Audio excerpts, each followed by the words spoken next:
இன்றே சப்ஸ்கிரைப் செய்து உங்கள் ஃபேவரட் ஷோகளை காணுங்கள்.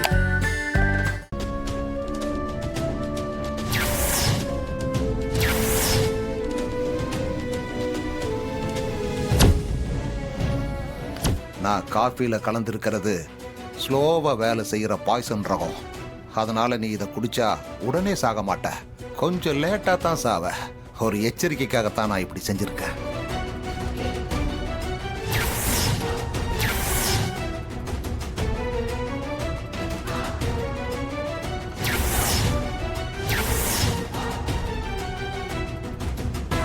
என்ன சிவகாமி அம்மா, இவ்வளவு சீக்கிரமா கோயிலுக்கு வந்திருக்கீங்க?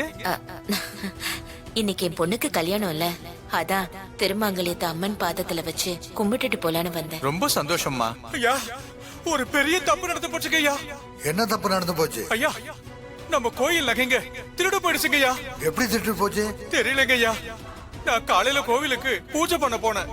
அப்ப சிவகாமி அம்மா தாலியை சாமி முன்னாடி வச்சு சாமி கும்பிட்டு இருந்தாங்க. இவங்க கிளம்பி போனதுக்கு அப்புறம் பார்த்தா நகையெல்லாம் திருட்டு போயிருக்கீங்க ஐயா. எனக்கு இவங்க மேல சந்தேகம் இருந்ததுனால சிவகாமி அம்மா மேல போலீஸ்க்கு போய் புகார் கொடுத்துட்டு வந்திருக்கேங்க ஐயா. அண்ணே, நான் மாங்கல்யத்தை வச்சு சாமி கும்பிட தானே போனேன். அது மத்தபடி எனக்கு எதுவும் தெரியாதுன்னு. ஐயா, இந்த நகை இந்த வீட்டுக்குள்ள இருந்ததுங்க ஐயா. ஐயா, இந்த நகை கோயிலோடதுங்க ஐயா.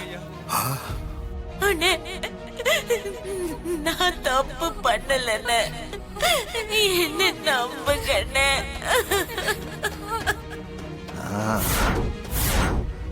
எந்திரிமா சிவகாமி.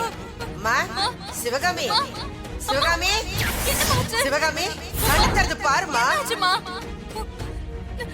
என்னங்க சிவகாமி போயிட்டாங்க.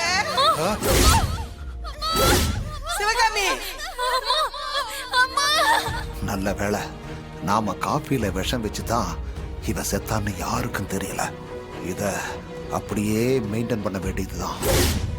அப்போ சிவகாமி இறந்தது நீங்க வச்ச விஷத்தாலையா? ஆமாண்டா மவனே. ஆனா ஊர் ஜனங்க, சாமுண்டீஸ்வரி எல்லாம் அந்த சேதுபதி சந்தேகப்பட்டதுனாலதான் சிவகாமி அவமானத்துல செத்து போயிட்டான்னு நினைச்சிட்டு இருக்காங்க. நான் வச்ச விஷத்தாலதான் செத்தான்னு யாருக்கும் தெரியாது.